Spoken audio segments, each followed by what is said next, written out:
ایک یونیورسٹی جو 1 لاکھ روپے سیمسٹر کی فیس لے رہی ہے اور دوسری یونیورسٹی وہ 4 لاکھ لے رہی ہے۔ السلام علیکم ورحمۃ اللہ وبرکاتہ۔ ہمارے اسمبلی میں بہت گرما گرم بحث جاری ہے کہ آئین کی جو 27ویں امینڈمنٹ ہے یعنی ترمیم ہے، وہ اس پر گرما گرم بحث ہو رہی ہے۔ ہماری جو سادہ عوام ہے اس کو ابھی تک یہ پتہ ہی نہیں چل رہا کہ آخر یہ ترمیم ہے کیا، اس میں کس کا فائدہ ہو رہا ہے، کس کا نقصان ہو رہا ہے۔ عوام کو اس سے کوئی غرض نہیں ہے۔ تو ہم آج تجزیہ کرنے والے ہیں کہ دنیا میں جو آئین بنتے ہیں، جو دستور بنتے ہیں، وہ کس طرح کام کرتے ہیں، اور ہر ملک کا اپنا آئین ہے۔ اور دیکھتے ہیں کہ چند جو ایڈوانس کنٹریز ہیں جو دنیا پر چھائے ہوئے ہیں، دنیا پر حکومت کر رہے ہیں، ان کے آئین کب بنے تھے اور ان میں کتنی کتنی تبدیلیاں ہوئیں، اور آخر میں دیکھیں گے کہ ہمارا آئین کب بنا تھا اور اس میں کتنی تبدیلیاں ہو چکی ہیں، اور آنے والے وقتوں میں کتنی ترمیمیں اور ہو سکتی ہیں۔ سب سے پہلے چلتے ہیں U S A. U S A کا جو آئین ہے وہ 17 سپٹمبر 1787 کو کمپوز کیا گیا تھا، اور اس کو امپلیمنٹ کیا گیا تھا 1789 میں، یعنی تقریباً 2 سال بعد۔ اس کی جو پہلی امینڈمنٹ ہوئی تھی وہ 1791 میں ہوئی تھی۔ اس کے بعد تقریباً 236 سال میں اس میں صرف اور صرف 27 جو ہیں وہ ترمیمیں کی جا چکی ہیں۔ اس کے علاوہ اس میں ابھی تک کوئی ترمیم نہیں ہوئی، صرف اور صرف 27 ہوئی ہیں۔ یو کے کا کنسٹیٹیوشن دیکھتے ہیں جی۔ یو کے کا جو کنسٹیٹیوشن ہے یہ ایک کمپوزیشن تھی، یہ ایک ڈاکومنٹ تھا، میگنا کارٹا۔ یہ 1215 میں جو تھا بنایا گیا تھا اور اس وقت سے یہ لاگو تھا۔ اور مزے کی بات یہ ہے کہ جو یو کے کا کنسٹیٹیوشن ہے کسی بھی ریٹن فارم میں موجود نہیں ہے۔ یو کے کا جو کنسٹیٹیوشن ہے وہ مختلف قسم کے ڈاکومنٹس ہیں، مختلف قسم کی قراردادیں ہیں، مختلف قسم کے ایکٹس ہیں جن کو اکٹھا کر کے رکھا گیا ہے، اور اسی کو ہی وہ آئین مانتے ہیں۔ مختلف قسم کی روایات، مختلف قسم کی قراردادیں، مختلف قسم کے لیٹر، مختلف قسم کے جو عدالتی فیصلے، وہی اس کا کانسٹیٹیوشن ہے۔ اس کو کہیں بھی کمپوز نہیں کیا گیا، اس کو کہیں بھی اکٹھا کر کے یا کسی کتابی شکل میں اس کو یا ڈاکومنٹ کی شکل میں اس کو نہیں بنایا گیا۔ اور یو کے کا جو کانسٹیٹیوشن ہے اس میں ایک ایکٹ موجود ہے کہ اگر یو کے کا وزیر اعظم جو ہے وہ اپنی افادیت کھو دے، اپنی حمایت کھو دے، تو اس نے کیا کرنا ہے، اس نے دیر اینڈ دین جو ہے وہ حکومت چھوڑ دینی ہے۔ اس کے آگے اس کا آئین کچھ بھی نہیں کرتا۔ اس نے اگر چھوڑنے سے انکار کر دیا تو اس کو کیسے چھڑایا جائے گا، یہ ان کے آئین میں نہیں لکھا ہوا۔ خیر، تو اس کا پہلا جو بل تھا اس میں جو ایڈ کیا گیا وہ بل آف رائٹس تھا 1689 میں۔ اور یہ مزے کی بات ہے کہ یو کے کا جو آئین ہے 810 سال پرانا ہے۔ بل آف یونین، اس میں کیا ہوا تھا، انگلینڈ اور اسکاٹ لینڈ کو جب آپس میں اکٹھا کیا گیا تو یہ 1707 میں ایک امینڈمنٹ ہوئی تھی۔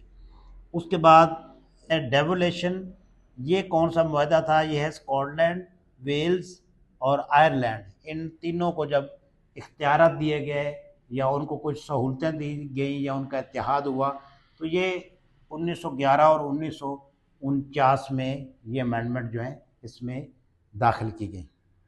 ہیومن رائٹس کا ایک بل اس میں لگا ہوا ہے اور وہ ہے 1998۔ اس کے بعد اس میں چھوٹی موٹی جو تبدیلیاں ہیں وہ ہوتی رہتی ہیں، لیکن وہ میں نے بتایا تھا کہ آئین جو ہے ایز اٹ از اپنی کسی صحیح حالت میں موجود نہیں ہے۔ جو ڈاکومنٹ اس میں رکھ دیا وہ آئین کا حصہ بن جاتا ہے، اور یہ ریٹن فارم میں بالکل نہیں ہے۔ نیکسٹ چلتے ہیں جاپان۔ جاپان کا جو سب سے پہلے یہ غور کر لیں، اس میں جب بھی کوئی امینڈمنٹ لانی ہے تو اس کا طریقہ بہت مشکل ہے۔ اس لیے جاپان کے جو کانسٹیٹیوشن ہے اس میں ابھی تک کوئی بھی خاطر خواہ تبدیلی کی ہی نہیں جا سکی۔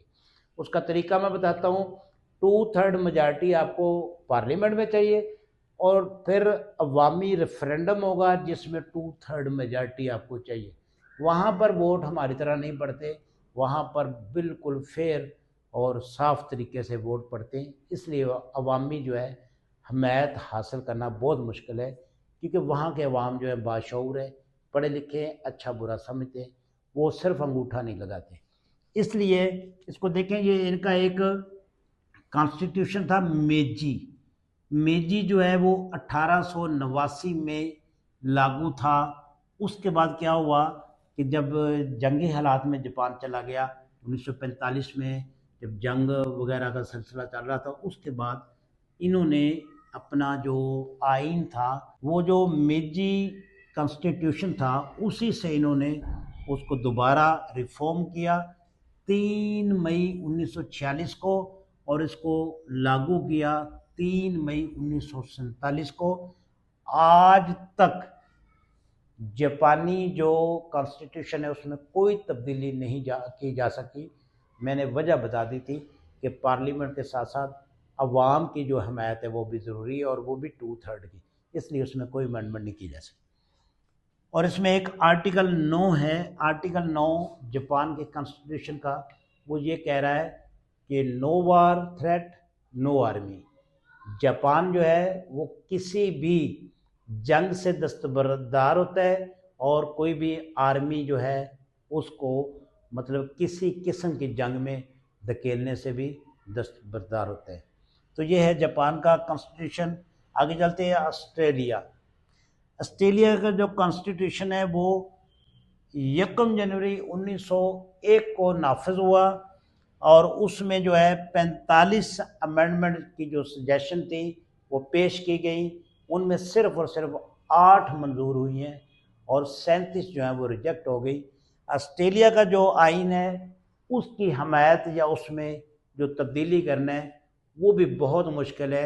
اس کی ریزن یہ ہے کہ اس میں بھی پارلیمنٹ کی 2/3 میجارٹی پلس عوامی استصواب رائے، ریفرینڈم، عوام جو ہے وہ بھی 2/3 میجارٹی سے اگر کسی امینڈمنٹ کو پاس کرتی ہے، اس کے حق میں ووٹ دیتی ہے، پھر وہ امینڈمنٹ ہو سکتی ہے، ادروائز بالکل نہیں ہے۔ یعنی کہ عوام کو بھی شامل کیا گیا ہے، اور اس وجہ سے آسٹریلین جو کانسٹیٹیوشن ہے اس میں تبدیلی بھی بہت مشکل ہے، جس میں آپ کو میں نے بتایا کہ 45 کے قریب انہوں نے سجیسٹ کی، جن میں صرف اور صرف 8 اپروو ہوئی ہیں۔ اس میں بھی وہی قانون ہے کہ پارلیمنٹ پلس پبلک 2/3 میجارٹی چاہیے، ادروائز آئین کو کوئی تبدیل نہیں کر سکتا۔ اب آتے ہیں پاکستان کے آئین کے بارے میں۔ پاکستان کا آئین جو ہے 1973 میں جو ہے وہ بنایا گیا۔ اس سے پہلے کچھ عارضی جو آئین تھے وہ لاگو ہوتے رہے، ٹوٹتے رہے، اس میں سسپینڈ ہوتے رہے، یا بار بار لوگ اس کو مختلف جو ہمارے حکمران تھے اس کو اپنی مرضی سے امینڈ کرتے رہے۔ تو یہ 14 اگست 1973 کو لاگو کیا گیا، اور آج جو ہے اس کی تقریباً اب کوئی 51-52 سال کی جو عمر ہے، اس میں 27ویں ترمیم ہونے جا رہی ہے۔ 26 ترمیمیں جو ہیں وہ ہو چکی ہیں، یعنی ایک ملک جو ہے وہ 250 سال کے قریب، دوسرا 800 سال سے زیادہ، اور تیسرے چوتھے آپ دیکھ سکتے ہیں 125 سالہ پرانا آئین آسٹریلیا کا، ان میں 8 امینڈمنٹ ہے۔ امریکہ کا جو ہے اس میں 250 سال میں تقریباً 27 جو امینڈمنٹ وہ ہوئی ہیں، اور ہمارے جو ہے یہ تبدیلی کھیلا جا رہا ہے، اور کسی کو کوئی پتہ نہیں کہ یہ ترمیم جو ہوگی اس میں عوام کا کیا فائدہ ہے یا کسی عام شخص کا کیا فائدہ ہے۔